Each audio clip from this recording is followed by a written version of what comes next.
Minu nimi on Tiit Sild, olen arhitekt arhitektuuribüroos Sport ja räägin teile täna siis ümberehitamise projekteerimisest. Ümberehitamine tavapäraselt on siis väikse, kas teil on väike korterelamu, on teil väike eramu, on siis selline põhiplaanide ruumide muutmine. Tüüpiline muudatus näiteks on sandsõlmede sisseehitamine vanasse majja, siseplaneeringust erinevate muudatuste tegemine, uste ja avade seintesse tegemine, vahel ka suuremate avade tegemine, hästi populaarne on näiteks köögid ja jõudvad tänapäeval ühendada ja põrandate väljaehitamine ja lagede võib-olla toestamine ja mingid sellised erinevad aspektid. Kõigepealt ehitusloa taotlemiseks on kindlasti vaja arhitektuurset projekti. Üldiselt sellise lihtsama lahenduse puhul arhitektuurset projektis ka piisab, aga siis kindlasti mingitel juhtudel on vajadusel ka konstruktiivne projekt. Kui me räägime näiteks sellisest juurdeehitusest või ümberehitusest, kus on tegemist suuremate sildeavade tekitamisega, ehk et tuleb arvutada talasid ja koormuseid üle vaadata. Seetõttu on vajadusel siis konstruktiivne projekt vajalik.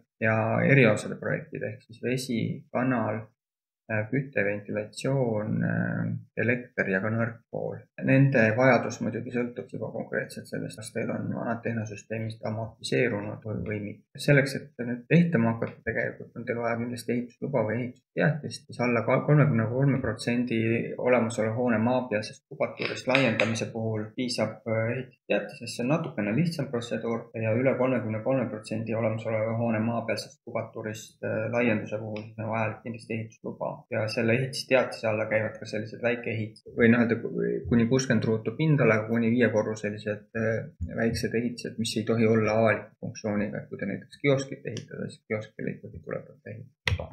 Mida veel vaja minna siis võib olla, ehk kindlasti hoone mõõdistusprojekti. Kui mõõdistusprojekti ei ole, siis tuleb vaadata, kas on olemas hoone ehitusaegsed joonised, need sisse skänneerida. Et need arhiivi ja inventariseerimise joonised, et kui need aluseks võtta, siis kindlasti tuleb need mõõdud ka kohapeal üle kontrollida. Et päris tihti juhtub seda, et hoone on ehitatud projektist mööda tegelikult. Siin on näiteks üks näide sellistest ehitusaegsetest joonistest. Siin on näha, et liiga palju seda infot siin peal ei ole. Isegi fassaadil kirjeldusi ei ole. Me võime muidugi arvata, et tegemist on puitvoogeldusega maja, aga siin näiteks ei selgu see, kas tegemist on püstpalk või rõhkpalkmajaga ja mingisugused sellised kõrgused on siin olemas, aga näiteks harjakõrgust ei ole jälle, et mingi osa infot on puudu ja see tuleb siis koha peal mõõta või juurde tuletada. Ja esimene samm kindlasti, et kui te soovite oma hoonet ümber ehita, on siis kohaliku omavalitsuse ehitusnõuniku või arhitektiga rääkimine. Võiksite võtta projekteerimistingimused ja selgitada välja piirangud. Kui teil on miljööala, siis need piirangud tulevad teil projekteerimistingimustega. Kui teie maja on muinsuskaitsealune, siis muinsuskaitseamet väljastab nendele muinsuskaitse eritingimused, mis tuleb siis projekteerimisele aluseks.